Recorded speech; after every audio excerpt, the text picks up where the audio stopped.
성도 여러분 반갑습니다. 우리 성경교리 네 번째 시간입니다.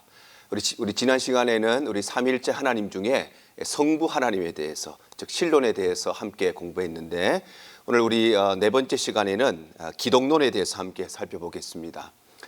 기독론이라고 하는 것은 성부와 성자와 성령 하나님 중에 성자 예수님에 대한 모든 것들을 정리해 놓은 것이 바로 기독론이고, 그래서 기독론은 우리 기독교 교리 가운데서도 또 가장 중요한 그런 교리라고 할 수 있겠습니다. 오늘 기독론에 대해서 함께 살펴보도록 하겠습니다. 우리 첫 번째로 생각해 볼 것은 예수님에 대한 다양한 종교적인 견해들이 몇 가지가 있는데, 먼저 좀 살펴보겠습니다. 첫 번째는 가현설이 있습니다. 가현설은 예수님은 전적인 하나님이다. 바로 인간의 몸을 입고 이 땅에 오신 분이 아니시고, 예수님은 그냥 완전한 하나님이실 뿐이고, 이 땅에 우리가 본 것, 2000년 전에 사람들이 본 예수님은 가짜로 현현하신 것, 즉 환상으로 이 땅에 오신 분이다. 이렇게 주장하는 것이 바로 가현설입니다.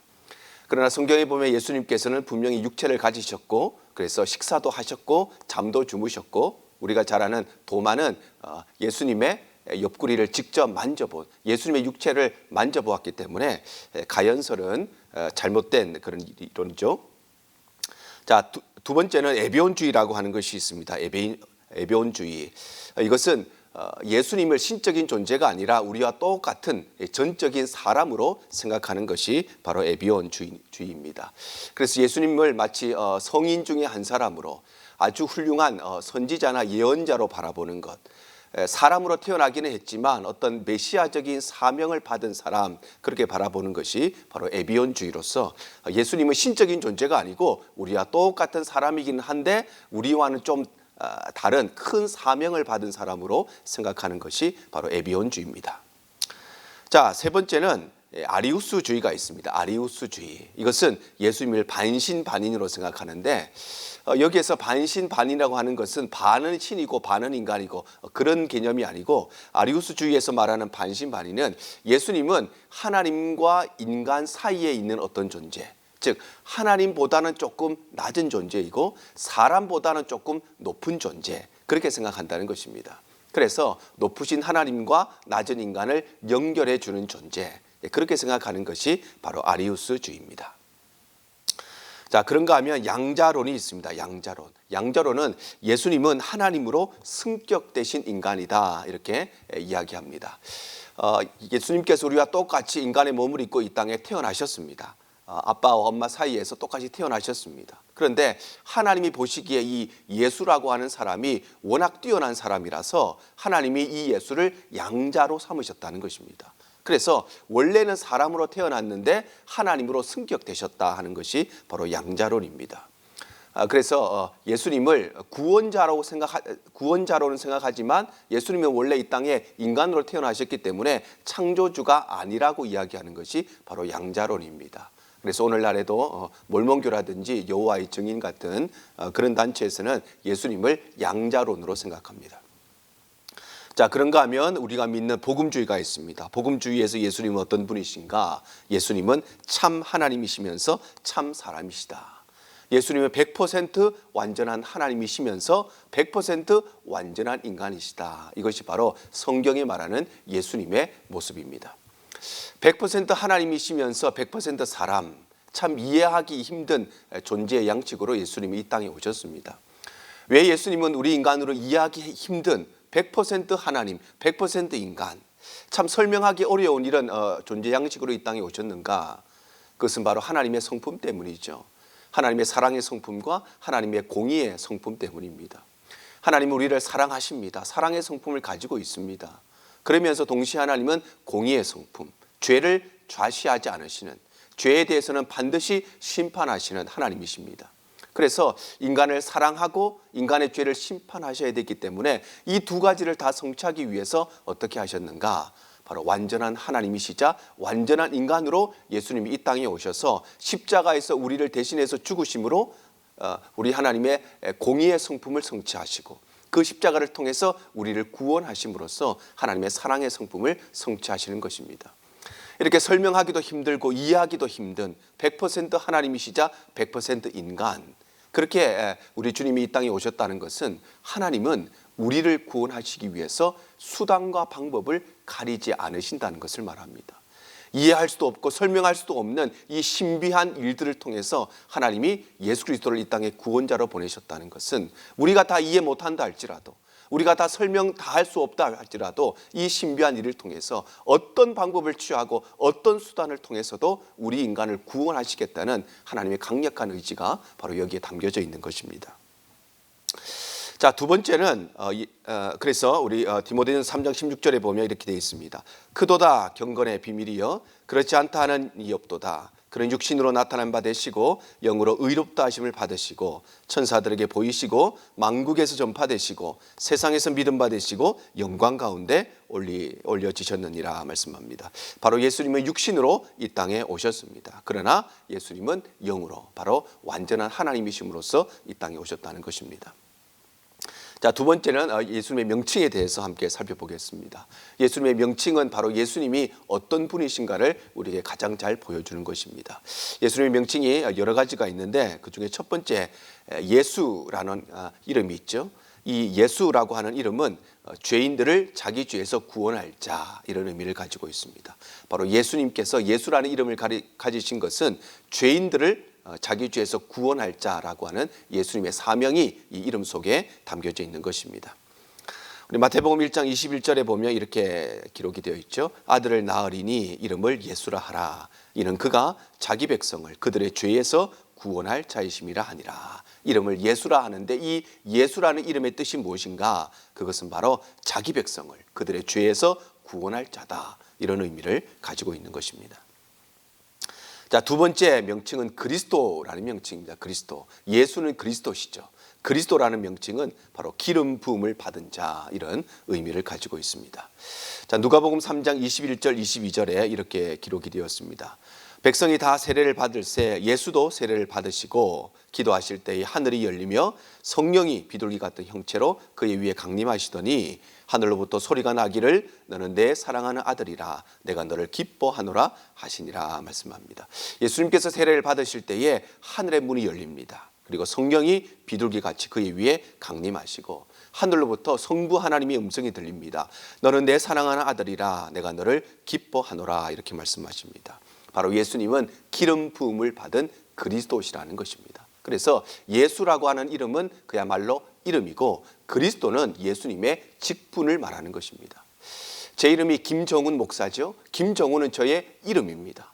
그리고 목사는 저의 직분이고 저의 사명이죠.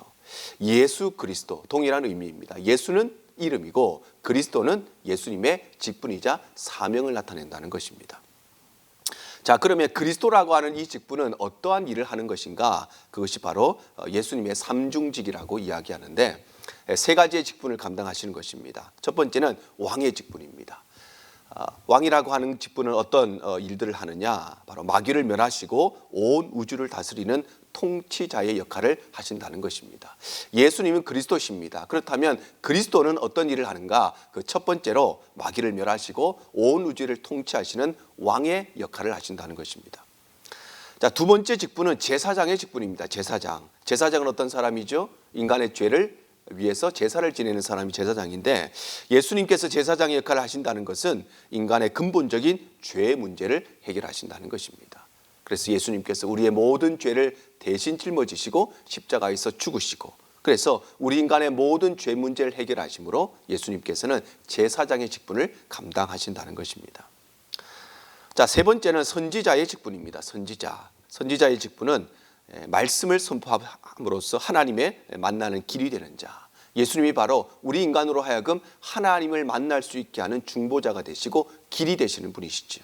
그래서 이 길이 되는 역할을 바로 선지자의 직분을 통해서 감당하신다는 것입니다. 그래서 그리스도라고 하는 직분, 기름 부음을 받은 자라고 하는 것을 구체적으로 설명하면 왕과 제사장과 선지자의 이 세 가지의 직분을 함께 감당하는 것이 바로 그리스도 예수님의 사명이고 직분이라는 것입니다. 자, 그런가 하면 예수님께서는 인자라고 하는 명칭도 가지고 있습니다. 인자라고 하는 것은 육체를 가지고 성육신하신 예수님의 인성을 강조하는 그런 명칭입니다. 성경에 보면 예수님께서 자기 자신을 인자로 호칭할 때가 많이 있습니다. 예수님께서는 본인을 인자라고 호칭하시는데 이것은 예수님의 인성을 강조하는 그런 명칭이 되겠습니다. 자, 그런가 하면 하나님의 아들이라고 하는 명칭도 있죠. 하나님의 아들. 하나님의 아들이라고 하는 것은 삼위일체의 제2위이신 예수님의 신성을 강조하는 명칭입니다. 하나님의 아들이다. 바로 예수님은 신적인 존재시고 삼위일체 중에 제2위로 계시는 본질상 하나님이신 분이심을 나타낸다는 것입니다. 자, 그런가 하면 예수님의 명칭에는 주님이라고 하는 주라고 하는 명칭도 있습니다. 주라고 하는 것은 모든 피조 세계를 다스리시고 통치하시는 주인이 되신다는 것입니다. 주님이라고 하는 것은 단순히 이 세상을 창조하신 분이 아니라 이 창조한 모든 피조 세계를 지금도 다스리고 계신다는 것입니다. 이실론이 있습니다. 이실론이라고 하는 것은 하나님이 이 세상을 창조하셨지만 지금 다스리지는 않으시고 창조만 하시고 알아서 돌아가도록 방치해 놓으셨다, 이렇게 이야기하는 것이 이실론입니다.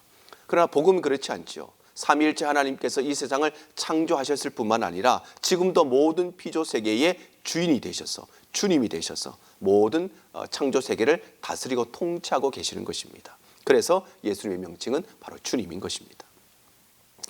자, 그래서 우리 초대교회 우리 믿음의 선배들이 고백이 있죠. 아마 여러분 잘 아시는 물고기 모양의 익투스라고 하는 이 물고기 모양을 가지고 지금도 아마 차량 뒤에 이것을 붙이시고 다니시는 분들이 많이 계시는데, 이것은 어떤 의미를 가지고 있느냐 하면은 여러 가지의 단어의 앞자리, 맨 앞에 있는 글자를 함께 묶어서 만든 그런 용어입니다. 첫 번째 용어가 예수스라고 하는 헬라어 용어입니다. 예수스라고 하는 것은 그야말로 우리가 알고 있는 예수라는 이름이 바로 헬라어로 예수스입니다. 자, 그런가 하면 크리스토스라고 하는 말은 바로 그리스도라는 의미입니다.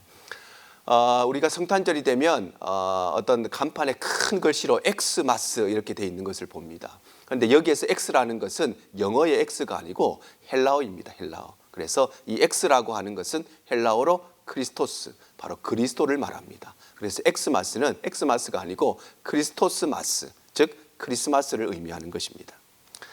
자, 세 번째는 데오라는 것입니다.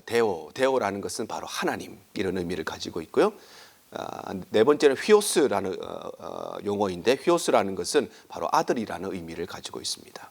자, 그리고 마지막으로 소테르라는 용어는 구원자라는 용어입니다. 그래서 예수스, 크리스토스, 데오, 휘오스, 소테르, 이 모든 단어의 가장 앞에 있는 글자를 합치면 바로 익투스, 물고기라는 그런 용어가 됩니다. 그래서 이 익투스라는 말은 예수는 그리스도시고 하나님의 아들로서 우리의 구원자가 되신다 하는 고백을 압축해서 익투스라는 말로 우리 초대교회 믿음의 선배들은 고백했던 것입니다. 그리고 이 고백을 통해서 함께 그리스도 안에 한 친구역 가족이 된 성도들을 함께 알아보고 공유하는 그런 고백이 바로 익투스가 되겠습니다.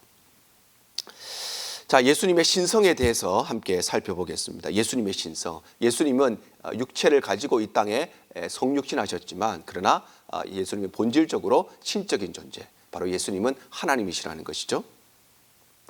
자, 예수님의 신성은 구약 성경에 이미 예언이 되어 있었습니다. 이사야 9장 6절에 보면 이렇게 되어 있습니다.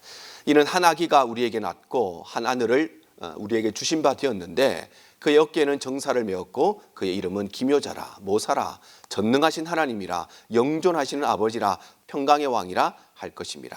자, 한 아기가 우리에게 낳습니다. 인간의 육체에 몸을 입고 이 땅에 태어났습니다. 그런데 그 예수님은 우리와 똑같은 인간의 몸을 입고 태어나시긴 하셨지만 그 예수님은 어떤 분이신가? 그분은 기묘자고 모사고 전능하신 하나님이시고 영존하시는 아버지시고 평강의 왕이시다. 바로 예수님의 신성에 대해서 이미 구약 성경은 우리에게 예언하고 있는 것입니다. 자, 그런가 하면 예수님의 신성에 대해서 성부 하나님 직접적인 증언이 성경에도 등장합니다. 첫 번째는 세례 받으실 때 하늘로부터 음성이 들리죠. 너는 내 사랑하는 아들이라, 내 기뻐하는 자라. 바로 하나님의 음성을 통해서 예수님이 하나님의 아들이심을, 바로 예수님의 신성을 증명하고 있다는 것입니다. 뿐만 아니라 변화산에서 변형되실 때도 마찬가지입니다. 이때도 하늘로부터 음성이 나타납니다. 성부 하나님의 음성이 나타나서 너는 내 내 사랑하는 아들이라 내 기뻐하는 자라 이렇게 말씀하심으로써 성부 하나님께서 직접 성자 예수님의 신성에 대해서 증언해 주시고 계시다는 것입니다. 자, 그런가 하면 제자들의 신앙 고백도 있습니다. 제자들의 신앙 고백. 예, 우리가 잘 아는 베드로의 고백이 있죠. 마태복음 16장 16절에 아주 유명한 베드로의 고백이 나옵니다. 시몬 베드로가 대답하여 이르되 주는 그리스도시요 살아계신 하나님의 아들이시니이다. 베드로가 고백합니다. 주는 그리스도십니다. 그리고 살아계신 하나님의 아들이십니다. 예수님이 우리와 똑같은 육체를 입고 있는 사람의 모양으로 오셨지만 그러나 그 예수님은 그리스도시고 살아계신 하나님의 아들, 즉 신성을 가지신 분이시라는 것을 고백하고 있는 것입니다. 자, 그런가 하면 도마의 고백도 나오죠. 나의 주, 나의 하나님이십니다. 도마의 고백을 통해서도 예수님의 신성이 증언되고 있습니다. 자, 그런가 하면 예수님의 신성은 예수님 자신이 직접 증언하시기도 하셨습니다. 그래서 예루살렘에서 말씀하시기를 나와 아버지는 하나다 이렇게 말씀하심으로써 본인의 신성에 대해서 예수님께서 직접 증언하시기도 하시고 빌립에게도 말씀하셨습니다. 요한복음 14장 8절 9절에 이렇게 기록이 되어 있습니다. 빌립이 이르되 주여 아버지를 우리에게 보여주옵소서 그리하면 족하겠나이다. 예수께서 이르시되 빌립아 내가 이렇게 오래 너희와 함께 있으되 내가 나를 알지 못하느냐 나를 본 자는 아버지를 보았거늘 어찌하여 아버지를 보이라 하느냐 이렇게 말씀하십니다. 빌립이 예수님께 이렇게 말씀합니다. 주님 아버지를 우리에게 보여주십시오. 이렇게 말씀할 때에 예수님께서 이렇게 말씀하십니다. 나를 본 자는 아버지를 보았다. 바로 이 말씀을 통해서 예수님 자신이 하나님이시고 예수님과 아버지가 동일한 분이시라는 것을 말씀하시면서 바로 예수님의 신성을 나타내고 있는 것입니다. 자, 그런가 하면 대제사장에도 마찬가지입니다. 마지막 날 잡히셨을 때에 대제사장이 신문하면서 그렇게 이야기하죠. 네가 그리스도냐 이렇게 묻습니다. 그 질문에 대해서 예수님께서 바로 내가 그다 라고 말씀하시면서 본인의 신성에 대해서 예수님께서 직접 증언하셨다는 것입니다. 자, 뿐만 아니라 예수님의 생애가 바로 예수님의 신성에 대해서 증언해 주고 있습니다. 첫 번째는 성령으로 잉태된 증거를 통해서 예수님의 신성을 증거하고 있습니다. 바로 천사들을 통해서 성령께서 예수님께서 잉태되시고 이 땅에 태어날 것을 증언하심으로써 예수님은 인간으로 태어나시지만 바로 성령으로 잉태되셨다는 것, 이것을 통해서 예수님의 신성을 증언하고 있다는 것입니다. 자, 뿐만 아니라 출생을 둘러싼 증언. 누가복음 1장 26절 31절에 보면 엘리사벳, 즉 세례 요한의 어머니였던 엘리사벳이 나와서 함께 찬송하고 기뻐하는 모습을 통해서 예수님의 생애가 바로 예수님의 존재가 성령으로 잉태된 예수님의 신성을 말씀하고 있는 것입니다. 자, 그런가 하면 예수님의 무지한 삶으로 증거하시기도 하셨습니다.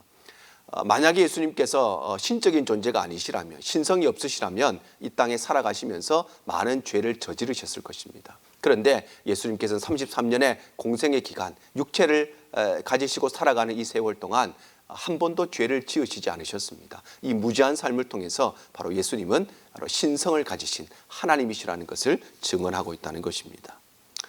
자, 그런가 하면 부활하심으로도 증거하셨습니다. 인간이 어떻게 부활할 수 있겠습니까? 인간은 절대 부활할 수가 없겠죠. 그런데 예수님께서는 죽으셨다가 성경대로 3일 만에 부활하심으로써 예수님이 바로 하나님이심을 증거하신다는 것입니다. 자, 그런가 하면 승천하심으로도 증거하십니다. 부활하신 후에 예수님께서 승천하시는데 승천하심으로써 예수님의 신성이 증언됩니다.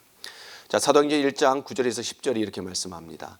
이 말씀을 마치시고 그들이 보는 데 올려져 가시니 구름이 그를 가리어 보이지 않게 하더라. 올라가실 때에 제자들이 자세히 하늘을 쳐다보고 있는데 흰옷 입은 두 사람이 그들 곁에 섰다. 바로 그들이 보는 데 올라져 가셨습니다. 바로 예수님이 승천하셨습니다. 그리고 흰옷 입은 두 사람이 그들 곁에 서 있었습니다. 바로 예수님은 신성을 가지신 하나님, 신적인 존재라는 것을 예수님의 승천을 통해서 알 수 있는 것입니다. 자, 그런가 하면 하나님 우편에 앉으심을 통해서 예수님이 하나님의 아들이심을 신성을 가지신 분이심이 증언됩니다.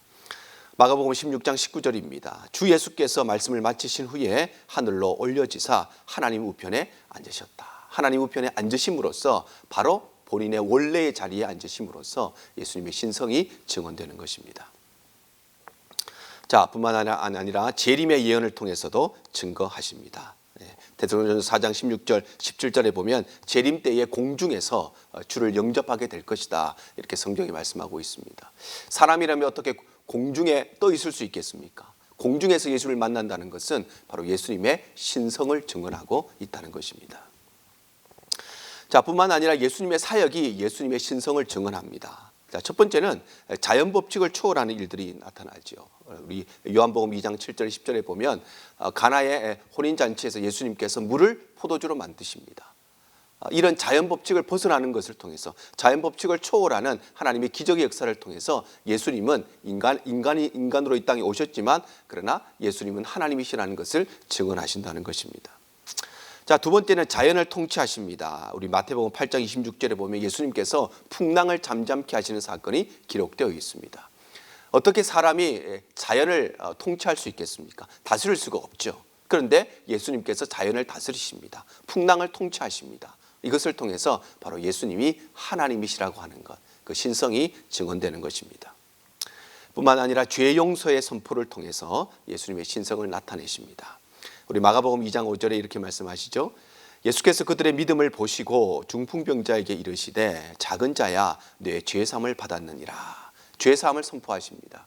인간이 인간의 죄를 용서해 줄 수는 없죠. 인간이 인간에게 죄사함을 선포할 수는 없습니다. 그런데 예수님께서 죄사함을 선포하셨다는 것은 바로 예수님은 죄를 용서해 주실 수 있는 분, 바로 신적인 존재라고 하는 것을 말씀하시고 있습니다.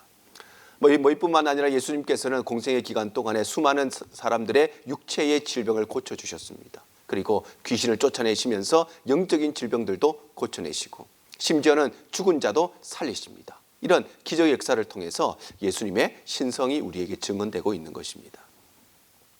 자, 그런가 하면 예수님의 인성에 대해서 살펴보겠습니다. 예수님은 하나님의 아들이시고 삼위일체 제2위의 하나님이십니다. 그런데 육체를 입고 이 땅에 오셨기 때문에 예수님도 우리와 똑같은 완전한 인성을 가지신 분이신데, 자, 그 첫 번째 증거는 예수님은 인간으로 태어나셨다는 것입니다. 예수님이 우리와 똑같은 인간의 과정을 통해서 태어나셨습니다. 빌립보서 2장 6절에서 8절이 이렇게 기록하지요. 그런 근본 하나님의 본체시다. 근본 하나님의 본체시다. 바로 예수님은 삼위 하나님, 완전하신 하나님이시라고 말씀하시는 것입니다. 그런데 하나님과 동등됨을 취할 것으로 여기지 아니하시고 오히려 자기를 비워 종의 형체를 가지사 사람들과 같이 되시고 사람의 모양으로 나타나셨다. 근본 하나님의 본체이신 예수님께서 사람의 모양으로 이 땅에 나타나시고 태어나셨다는 것입니다. 이것을 통해서 예수님 우리와 똑같은 인성을 가지신 분이시라는 것을 알 수 있는 것입니다. 자, 그 중에서 인간과 동일한 잉태 기간을 가지셨습니다. 예수님은 10일 만에 태어나시고 한 달 만에 태어나신 것이 아니라 우리 인간과 똑같이 마리아의 뱃속에서 10달이라고 하는 시간을 거치셔서 이 땅에 태어나셨다는 것입니다. 누가복음 2장 5절에서 7절이 이렇게 기록하고 있습니다. 그 약혼한 마리아와 함께 호적하러 올라가니 마리아가 이미 잉태하였더라. 거기 있을 때 해산할 날이 차서, 자, 해산할 날이 찼다는 것은 바로 우리와 똑같이 10개월이라고 하는 시간이 모두 다 찼다는 것입니다. 예수님 우리와 똑같은 잉태 기간을 가지시고 이 땅에 태어나셨다는 것입니다. 마리아가 예수님을 낳을 때에 해산의 고통이 있었을까요, 없었을까요? 똑같이 있었습니다. 똑같은 해산의 고통을 통해서 예수님의 육체를 낳으셨습니다. 예수님이 태어나셨을 때에 우셨을까요, 안 우셨을까요? 우셨습니다. 예수님이 이 땅에 태어나셔서 태어나자마자 아주 어른스럽게 행동하신 것이 아니라 예수님도 아기로 태어나셔서 우셨습니다. 아마 마리아가 그 우는 모습을 보고 젖을 물렸을 것입니다. 예수님도 똑같이 우리 인간과 이 땅에 똑같이 태어나셨다는 것입니다. 자, 그런가 하면 동방박사의 방문을 받으시기도 하고 또 목자들의 방문을 받기도 합니다. 이 모든 것들이 예수님이 우리와 똑같이 이 땅에 인성을 가지시고 인간으로 태어나셨다는 것을 우리에게 증언해 주는 것들입니다.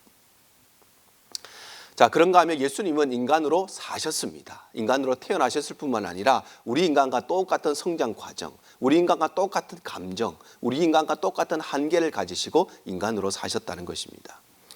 자, 첫 번째는 예수님은 우리 인간의 발달 과정을 모두 겪으셨습니다. 예수님이 이 땅에 어른으로 오신 것이 아니라 아기로 똑같이 태어나셨습니다. 그리고 똑같은 성장 과정, 발달 과정을 겪으셨는데 예수님께서는 할례를 받으십니다. 누가복음 2장 21절에 기록이 되어 있죠. 자, 예수님께서 할례할 8일이 되매 그 이름을 예수라 하니 곧 잉태하기 전에 천사가 일컬음받아. 자, 할례할 8일이 되었습니다. 예수님께서 태어난 지 8일이 지난 후에 똑같이 우리 인간과 같이 할례를 받으셨다는 것입니다. 자, 그런가 하면 정결 예식도 치르셨습니다. 그래서 누가복음 2장에 보면 예수님께서 정결 예식을 치르셨고 또 사람들의 사랑도 받으셨습니다. 예수님께서 정결 예식을 치르시기 위해서 예루살렘에 갔을 때에 안나의 축복도 받으시고 기쁨도 성경에 기록되어 있고 시몬이라고 하는 사람이 예수님을 안고 하나님을 찬송하고 기뻐하는 모습이 기록되어 있습니다. 아기 예수님께서 여러 사람들의 또 사랑을 받으신 그런 기록이 성경에 기록이 되어 있습니다. 자, 그리고 예수님께서도 유아기의 시기를 보내셨습니다. 예수님께서 우리와 똑같이 1년에 한 살씩 먹으시면서 똑같은 인생을 사신 것입니다. 누가복음 2장 40절에 보면 이렇게 되어 있습니다. 아기가 자라며 강하여지고 지혜가 충만하며 하나님의 은혜가 그 위에 있더라. 예수님께서 바로 아기의 기간을 거치셨다는 것입니다. 태어나자마자 어른으로 확 성장하신 것이 아니라 우리와 똑같은 과정을 거치셨다는 것입니다. 자, 그리고 유월절 절기에도 참여하셨습니다. 매년 유월절이 되면 예루살렘에 가셨고 성경이 누가복음 2장에 기록되어 있는 것은 예수님께서 12살 때 소년 때에 유월절에 간 것이 성경에 기록이 되어 있습니다. 그리고 예수님도 성장기의 과정, 청소년의 과정도 똑같이 지내셨습니다. 누가복음 2장 52절에 이렇게 되어 있죠. 예수는 지혜와 키가 자라가며 하나님과 사람에게 더욱 사랑스러워 가셨더라. 예수님께서 지혜가 더 자라가셨습니다. 키도 더 자라가셨습니다. 조그만 아기 때부터 시작해서 조금씩 성인이 될 때까지 그 키도 자라가시고 하나님께 더욱 사랑스러워가고 사람에게도 더욱 사랑스러워가는, 즉 대인관계에 있어서 감성적인 면에 있어서도 계속해서 성장해가는, 그래서 지적인 부분, 또 육적인 부분, 영적인 부분, 감성적인 부분, 우리와 똑같은 이 발달의 과정을 예수님께서도 겪으셨다는 것입니다. 자, 그런가 하면 예수님께서는 우리 인간이 겪는 모든 감정도 동일하게 다 겪으셨습니다. 자, 성경에 보면 예수님의 슬픔의 감정도 표현되어 있습니다. 그래서 나사로가 죽었을 때에 슬퍼하시면서 눈물을 흘리셨습니다. 예루살렘 성에 입성하실 때에도 멸망해 가는 예루살렘 성을 바라보면서 예루살렘아 예루살렘아 외치시면서 예수님의 슬픈 감정이 성경에 기록이 되어 있습니다. 자, 그런가 하면 예수님께는 기쁨의 감정도 성경에 기록이 되어 있습니다. 특별히 베드로의 신앙 고백이죠. 바요나 시몬아 내가 복이 있도다. 그 말씀 속에 예수님이 얼마나 기쁘셨는지, 그 신앙 고백을 얼마나 기뻐하셨는지가 담겨져 있습니다. 예수님 우리와 똑같은 기쁨의 감정도 가지셨고 또 예수님은 분노의 감정도 겪으셨습니다. 물론 우리의 분노의 감정은 정의로운 분노도 있고 그렇지 않은 분노도 있지만 예수님의 분노의 이 감정은 언제나 정의로운 감정, 공의의 분노셨습니다. 특별히 성전 청결을 하시면서 그렇죠. 그래서 그곳에 있는 모든 사람들을 다 내어 쫓으면서 상을 엎으시면서 예수님의 분노를 표출하십니다. 하나님의 성전을 더럽히는 모든 사람들을 내쫓으시면서 분노의 감정을 표출하시기도 하셨습니다. 자, 그런가 하면 예수님은 놀라움의 감정도 성경에 기록이 되어 있습니다. 놀라움의 감정, 바로 백부장의 믿음을 보시고 내가 이만한 믿음을 본 적이 없다라고 놀라시는 그런 감정도 성경에 기록이 되어 있습니다. 자, 그런가 하면 예수님의 두려움의 감정도 성경에 기록이 되어 있죠. 겟세마네 동산에서 이 잔을 내게서 옮기시옵소서. 예수님의 두려운 감정도 성경에 기록되어 있고 괴로움도 성경에 기록되어 있습니다. 마지막 날 예수님께서 십자가 순환을 준비하시면서 요한복음 12장 27절에 보면 이렇게 기록이 되어 있습니다. 지금 내 마음이 괴로우니 무슨 말을 하리요. 아버지여 나를 구원하여 이때를 면하게 하여 주옵소서. 그러나 내가 이때를 위하여 이때에 왔나이다. 예수님께서 고백하십니다. 내 마음이 지금 괴로우니. 바로 예수님께서 우리와 똑같은 괴로움의 감정도 느끼셨다는 것입니다. 자, 그리고 예수님께서는 긍휼의 감정, 불쌍한 사람, 아픈 사람, 유리하며 방황하는 사람들을 보시면서 긍휼의 감정도 겪으셨습니다. 그래서 방황하는 무리들, 진리를 몰라 헤매이는 영혼들을 바라보시면서 예수님께서는 그들을 안타까운 마음으로, 긍휼의 마음으로 그들을 바라보셨습니다. 이처럼 예수님께서는 신성을 가지신 분이시지만 우리의 똑같은 인성을 가지신 분이시기 때문에 슬픔과 기쁨과 분노와 놀라움, 두려움, 괴로움, 긍휼, 우리가 겪는 모든 감정을 동일하게 다 겪으셨다는 것입니다. 자, 자, 그런가 하면 예수님께서는 인간의 모든 한계를 겪으셨습니다. 예수님은 한계가 없으신 완전한 하나님이십니다. 그럼에도 불구하고 인간의 몸을 입고 이 땅에 오셨기 때문에 육체의 한계를 겪으셨다는 것입니다. 자, 그 첫 번째가 바로 수면이죠. 수면. 성경에 보면 예수님께서 풍랑 속에서도 주무신 그런 기록이 있습니다. 풍랑 속에서도 예수님이 주무신 것은 피곤하셔서 주무셨겠죠. 바로 인간의 육체의 한계를 가지고 계셨기 때문에 우리와 똑같은 수면을 또 취하시기도 하고 또 피로를 경험하시기도 하셨습니다. 그래서 이렇게 사마리아에서도 그러시고 기도하시면서도 피곤함을 느끼셨습니다. 요한복음 4장 6절에 이렇게 돼 있죠. 거기 또 야곱의 우물이 있더라. 예수께서 길 가시다가 피곤하셨다. 이렇게 기록이 되어 있습니다. 예수님께서 우리와 똑같은 육체를 가지고 계셨기 때문에 피곤함도 우리와 똑같이 느끼셨다는 것입니다. 자, 예수님께서는 배고픔도 느끼셨습니다. 그래서 시험을 받으시면서 예수님께서 배고프셨다. 이런 기록이 성경에 기록되어 있죠.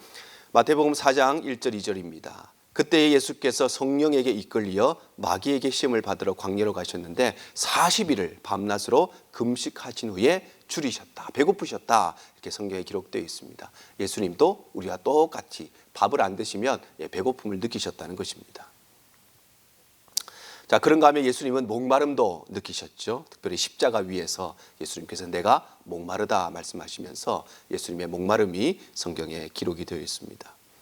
또 예수님께서는 고통도 모두 다 겪으셨습니다. 그래서 십자가에 달리실 때에 가시관을 쓰시고 또 대못이 박히시면서 예수님과 우리와 똑같은 육체의 고통을 겪으시기도 하셨습니다. 그래서 예수님께서는 수면과 피로와 배고픔, 목마름, 고통, 우리 인간의 육체의 한계를 가진 모든 한계도 예수님께서 동일하게 겪으셨다는 것입니다. 자, 그런가 하면 예수님께서는 인간의 모든 유혹도 다 겪으셨습니다. 우리가 이 땅에 살아가면서 여러 가지 물질의 유혹들, 권력의 유혹들, 명예의 유혹들, 여러 가지 유혹들을 다 받는데 예수님께서도 이 땅에 육체를 가지시고 사셨기 때문에 우리와 동일한 유혹을 다 받으셨다는 것입니다. 히브리서 4장 15절에 이렇게 기록이 되어 있습니다. 우리에게 있는 대제사장은 우리의 연약함을 동정하지 못하실 리가 아니요 모든 일에 우리와 똑같이 시험을 받으신 분이시다. 모든 일에 우리와 똑같은 시험을 받으셨다. 이렇게 기록되어 있습니다. 여기서 말하는 시험은 테스트가 아니라 템테이션, 유혹을 말합니다. 예수님께서도 우리와 똑같은 여러 가지 유혹을 받으셨습니다. 그런데 우리와 차이점은 바로 죄는 없으시니라. 우리는 유혹을 받을 때 그 유혹에 넘어가서 죄를 지으며 살아가지만 예수님께서는 33년의 공생의 기간 동안에 수많은 유혹을 똑같이 받으셨지만 그러나 그 유혹에 단 한 번도 넘어가지 않으시고 그래서 죄가 없으신 분이시라고 성경이 말씀하고 있는 것입니다. 자, 예수님께서는 육신의 정욕에 대한 유혹도 받으셨습니다. 물질에 대한 유혹이죠. 마귀가 돌덩어리를 떡으로 바꿔라 이렇게 유혹합니다. 그것을 예수님께서 겪으시지만 물리치시죠. 안목의 정욕도 마찬가지입니다. 명예에 관한 것입니다. 바로 높은 성전 꼭대기에서 뛰어내려라 이런 마귀의 시험을 또 물리치십니다. 그리고 이생의 자랑입니다. 권력에 관한 것입니다. 내 앞에 절하라. 그러면 세상의 모든 권력을 너에게 주겠다. 이런 마귀의 유혹들을 모두 다 물리치셨습니다. 그래서 예수님께서는 육신의 정욕, 안목의 정욕, 이생의 자랑, 물질이나 명예나 권력에 대한 수많은 유혹을 마귀뿐만 아니라 또 다른 아마 성경에는 기록되어 있지만 많은 유혹을 받으셨을 것입니다. 그럼에도 불구하고 예수님께서는 이 유혹에 넘어가지 않으시고 죄가 없으신 삶을 사셨습니다.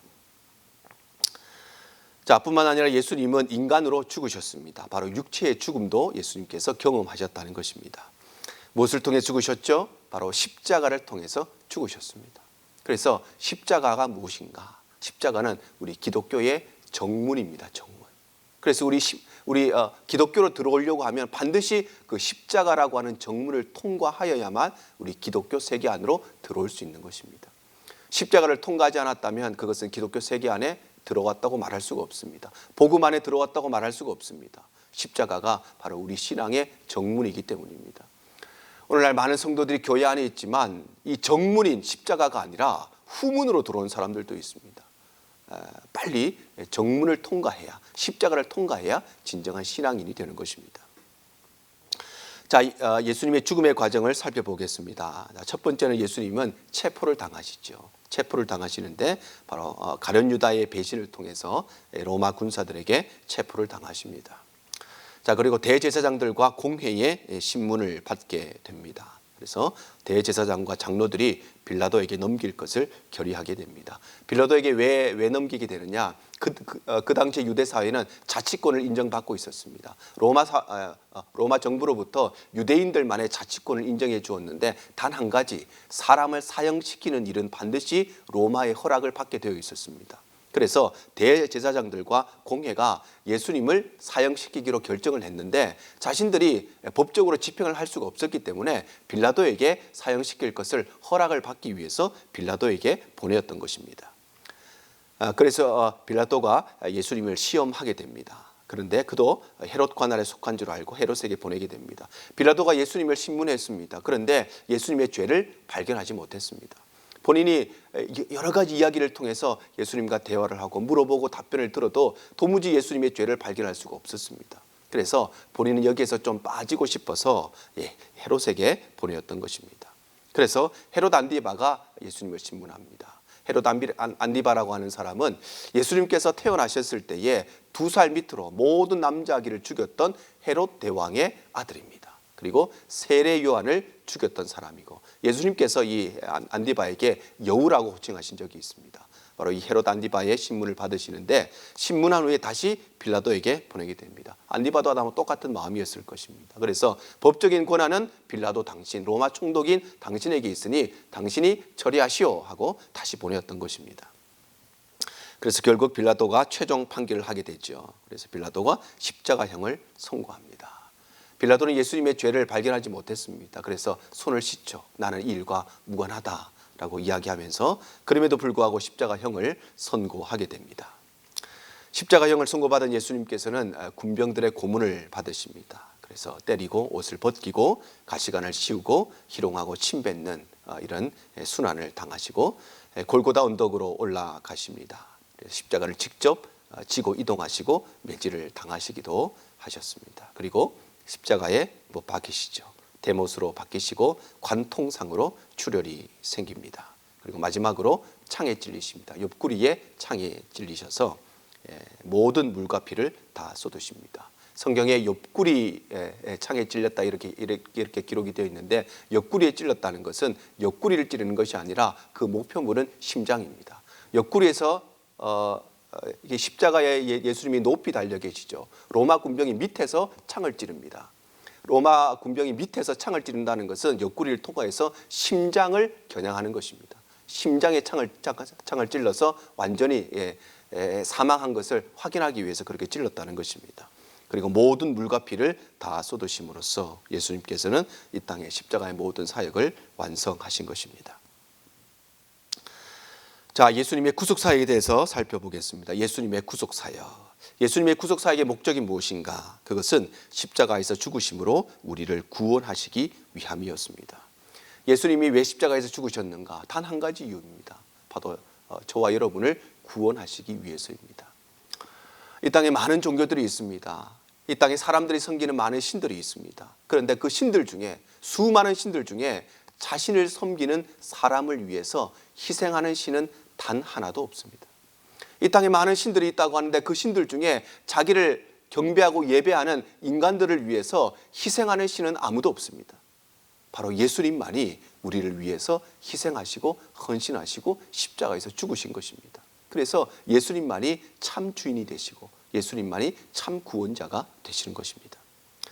자, 예수님께서 십자가에서 죽으신 이유가 무엇인가? 크게 두 가지로 정리할 수 있겠지요. 첫 번째는 죄와 심판과 지옥으로부터 우리를 구속하시는 것입니다. 우리는 죄로 말미암아 지옥에 떨어지고 마귀에게 속해 있는 마귀의 자녀들이었습니다. 그런데 예수님께서 이 십자가를 통해서 죄와 심판과 지옥으로부터 우리를 건져내시는 것, 이것이 바로 십자가에서 죽으신 이유입니다. 두 번째는 생명과 용서와 평강과 하늘나라로 구속하시는 것입니다. 예수님께서는 죄로부터 우리를 건지시고 멸망으로부터 우리를 건지시고 심판으로부터 우리를 건지신 것으로 끝나는 것이 아니라 그 건지신 우리를 다시 하늘나라 천국의 구원의 소망으로 우리를 이끄신다는 것입니다. 그래서 예수님의 십자가는 지옥으로부터 구속하시고 천국으로 인도하시는 두 가지 이유로 정리할 수 있겠습니다. 자, 십자가의 본질이 무엇인가? 십자가의 본질 네 가지로 정리할 수 있는데 첫 번째는 동일성입니다. 동일성. 동일성이라고 하는 것은 바로 예수님께서 우리를 자신과 동일시 하셨다는 것입니다. 우리는 예수님과 동일시 될 수가 없는 사람들이죠. 예수님은 삼위일체 하나님이십니다. 우리는 죄인입니다. 그럼에도 불구하고 예수님께서 죄인인 우리를 자신과 동일시 하셨다는 것입니다. 이것이 십자가의 첫 번째 본질입니다. 두 번째는 대속성입니다. 대속성. 바로 예수님께서 우리의 죄를 대신 짊어지시고 우리를 대신해서 십자가에서 죽으셨다는 것입니다. 죄는 우리가 지었습니다. 그래서 그 죄에 대한 대가로 우리가 죽어야 하는데 예수님께서 우리의 죄를 대신 짊어지셔서 우리를 위한 대속의 죽음을 담당하셨다는 것입니다. 바로 대속성이 십자가의 두 번째 본질입니다. 세 번째는 대표성입니다. 대표성. 바로 예수님이라고 하는 한 구원자가 우리 모든 인류의 죄를 대표해서 죽으셨다는 것이죠. 로마서 5장 19절에 이렇게 말씀합니다. 그런즉 한 범죄로 많은 사람이 정죄에 이른 것 같이 한 의로운 행위로 말미암아 많은 사람이 의롭다 하심을 받아 생명에 이르렀다. 한 의로운 행위, 바로 예수님의 십자가를 말합니다. 이 십자가의 한 사건을 통해서 많은 사람이 생명에 이릅니다. 바로 이것이 대표성이고 이것이 바로 십자가의 본질입니다. 네 번째는 완전함입니다. 완전함. 히브리서 10장 10절에 보면 이렇게 18절에 이렇게 되어 있습니다. 이것들을 사하셨은즉 다시 죄를 위하여 제사 드릴 것이 없다.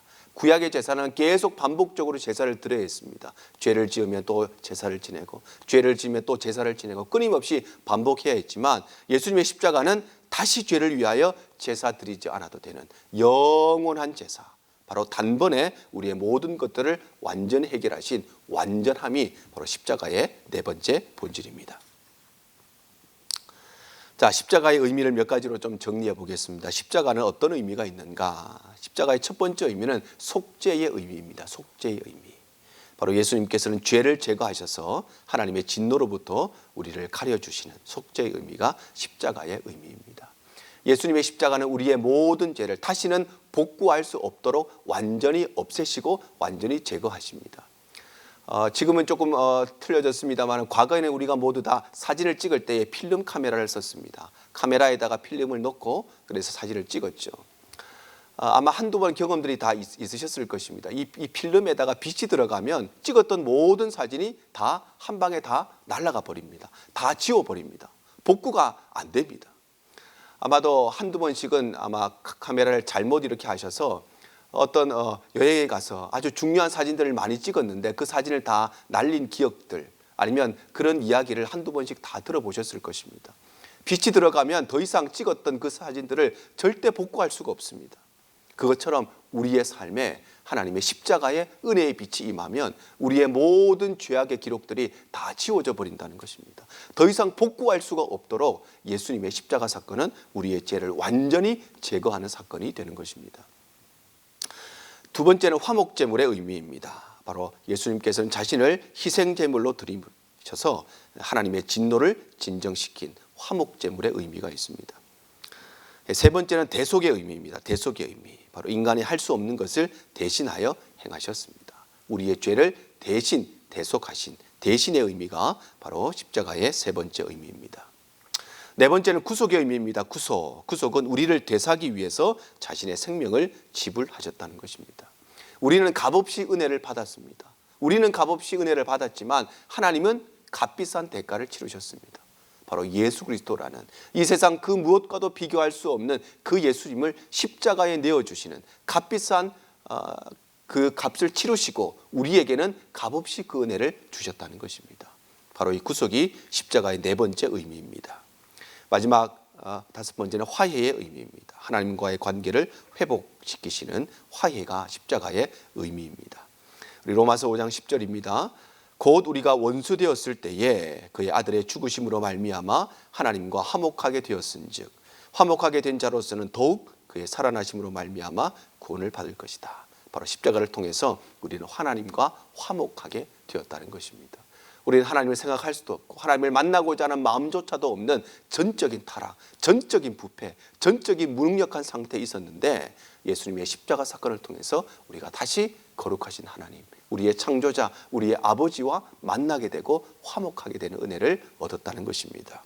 이것이 바로 십자가의 의미입니다. 자, 우리 마지막으로 예수님의 부활에 대해서 함께 살펴보겠습니다. 예수님의 부활은 이미 성경에 예언이 되어 있습니다. 예수님의 부활은 돌발적인 사건, 어쩌다가 일어난 사건이 아니라 이미 오랜 세월 동안 예정되어 있었던 그런 사건이라는 것입니다. 고린도전서 15장 3절 4절입니다. 내가 받은 것을 먼저 너희에게 전하였노니 이는 성경대로 그리스도께서 우리를 위하여 죽으시고 장사 지낸 바 되셨다가 성경대로 사흘 만에 다시 살아나셨다. 이렇게 말씀합니다. 성경대로 예수님께서 우리 죄를 위하여 죽으셨습니다. 그리고 성경대로, 즉 성경에 예언된 대로 예수님께서는 3일 만에 다시 살아나셨다는 것입니다. 세상에 많은 종교가 있습니다. 많은 종교들에 보면 모두 다 자기가 믿는 신에 대한 출생 설화들이 있습니다. 내가 믿는 이 신이 어떻게 태어났는지 기록이 있습니다. 우리가 믿는 예수님도 어떻게 태어나셨는지 성경에 기록되어 있습니다. 그런데 그 많은 종교들 중에 일부에는 그 신의 죽음에 대해서도 기록이 되어 있습니다. 그리고 우리 성경에도 예수님께서 육체의 죽음을 어떻게 담당하셨는가 십자가 사건이 기록이 되어 있습니다. 그런데 출생에 대한 이야기, 죽음에 대한 이야기는 다른 종교에도 있지만 그러나 부활에 관한 이야기는 오직 우리 기독교에만 있는 것입니다. 이것이 바로 예수님께서 우리의 유일한 구원자가 되신다는 것을 다시 한번 우리에게 증언해 주고 있는 것입니다. 자, 부활에 관한 예언은 이미 구약 선지자들의 예언을 통해서 성경에 기록되어 있습니다. 구약의 수많은 선지자들이 예수님께서 이 땅에 오시고 우리를 위해 죽으시고 부활하실 것에 대해서 예언하셨다는 것입니다. 그리고 뿐만 아니라 예수님 자신도 예수님의 부활에 대해서 예언하십니다. 예수님께서 십자가에서 죽으실 것도 예언하시고 3일 만에 다시 살아나실 것도 예수님께서 직접 예언하셨다는 것입니다.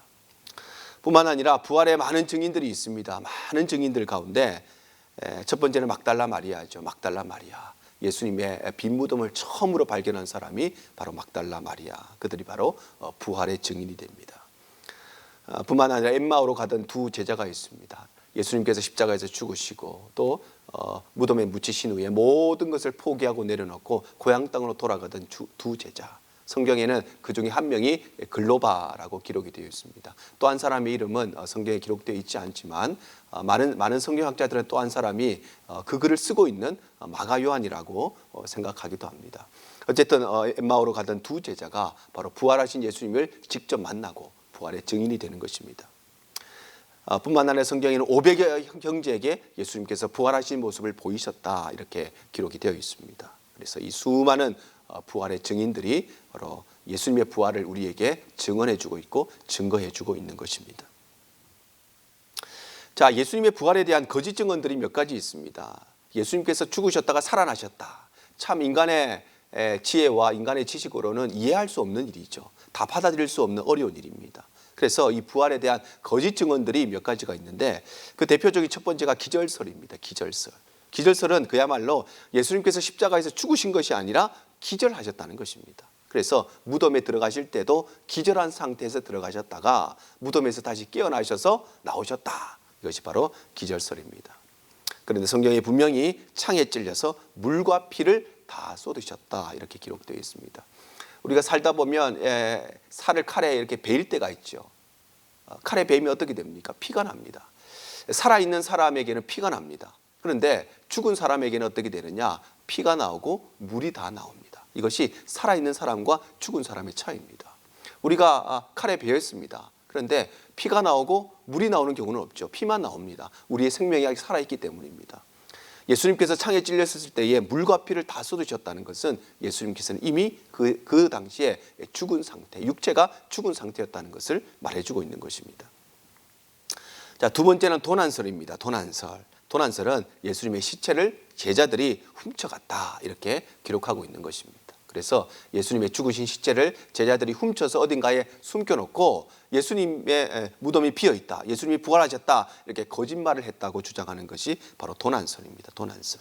그런데 제자들은 이미 다 도망가고 없었습니다. 예수님의 시신을 훔쳐갈 제자들이 남아있지가 않았습니다. 그래서 토난설도 거짓 증언인 것이죠. 세 번째는 환상설입니다. 환상설은 예수님께서 환상으로 나타나셨다는 것입니다. 그래서 실제로 육체가 부활하셔서 육체로 사람들에게 부활하신 이후에 나타나신 것이 아니라 환상의 모습으로 나타나셨다 이렇게 하는데, 그러나 도마는 직접 부활하신 예수님의 옆구리를 만지죠. 예수님 육체를 만집니다.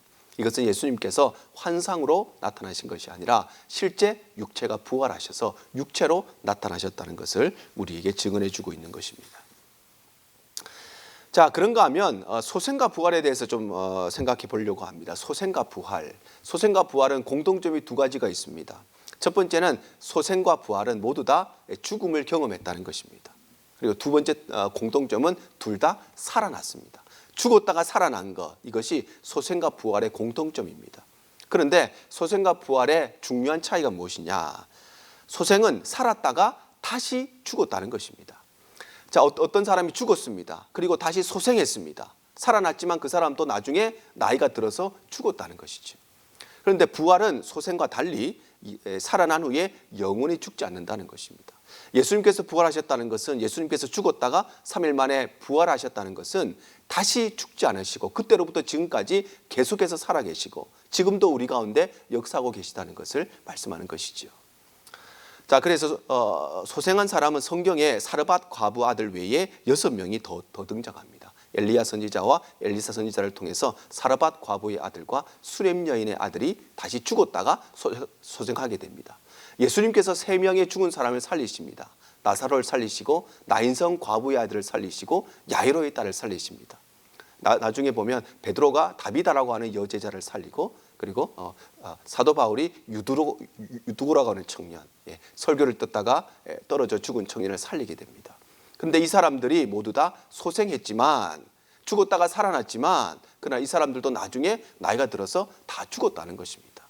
그런데 부활은 죽었다가 살아나신 후에 다시 죽지 않는, 그래서 부활하신 분은 오직 예수 그리스도 한 분뿐이신 것입니다.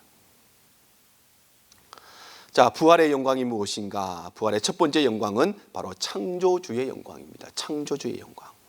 빌립보서 2장 9절에 보면 이렇게 기록되어 있죠. 모든 이름 위에 뛰어난 이름을 주셨다. 예수님께서 부활하심으로 가장 뛰어난 이름, 바로 창조주의 영광을 다시 한번 취하신 것입니다. 두 번째는 통치자의 영광입니다. 통치자의 영광. 10절에 보면 모든 이름, 예수의 이름 앞에 무릎을 꿇게 하신다. 바로 무릎을 꿇는다는 것은 통치자 앞에서의 취하는 행동이죠. 예수님의 부활의 영광은 바로 통치자의 영광입니다. 세 번째는 심판자의 영광입니다. 심판자의 영광. 그래서 빌립보서 2장 11절에 보면 모든 입술이 예수 그리스도를 주라, 주인이라고 시인할 것이다. 바로 심판자의 영광. 이것이 바로 부활의 영광입니다. 자, 마지막 네 번째는 부활의 축복입니다. 부활이 우리에게 어떤 축복을 가져다 주는가? 첫 번째는 바로 구원의 은혜입니다. 우리에게 영원한 천국의 구원의 은혜를 우리에게 허락해 주십니다. 두 번째는 바로 내세의 소망. 우리가 이 땅에 살아가면서 이 모양 저 모양 어려운 일도 많이 겪지만, 육체적인 질병들, 여러 가지 마음의 질병들, 여러 가지 경제적인 문제들, 사람과의 관계의 문제들, 어려움을 겪지만 우리에게는 바로 천국의 소망, 내세의 소망이 있는 것입니다. 고린도전서 15장 20절 21절에 이렇게 기록합니다. 그러나 이제 그리스도께서 죽은 자 가운데서 다시 살아나사 잠자는 자들의 첫 열매가 되셨다. 예수님의 부활은 첫 열매입니다. 그리고 우리의 부활은 두 번째 열매, 세 번째 열매가 되는 것입니다. 예수님의 부활을 통해서 우리도 바로 다시 부활하게 될 것을, 다시 우리가 천국에 영원토록 살아가게 될 것을, 내세의 소망이 우리에게 주어진다는 것입니다. 자, 마지막 세 번째는 성령의 내주입니다. 예수님께서 부활하시고 하늘로 승천하신 후에 성령을 우리에게 보내주셨습니다. 그래서 성령께서 우리의 마음속에 거주하시면서 언제나 우리와 함께 하시고 동행하시고 우리의 삶을 인도해 주시는 것입니다. 그래서 부활은 우리에게 구원의 은혜와 내세의 소망과 성령의 내주라는 세 가지의 축복을 우리에게 허락해 주시는 것입니다. 자, 오늘 여기까지 우리 기독론에 대해서 함께 살펴보았습니다. 날씨가 많이 추워졌습니다. 우리 성도 여러분들 건강 잘 유의하시고 우리 다음 주에 뵙도록 하겠습니다. 감사합니다.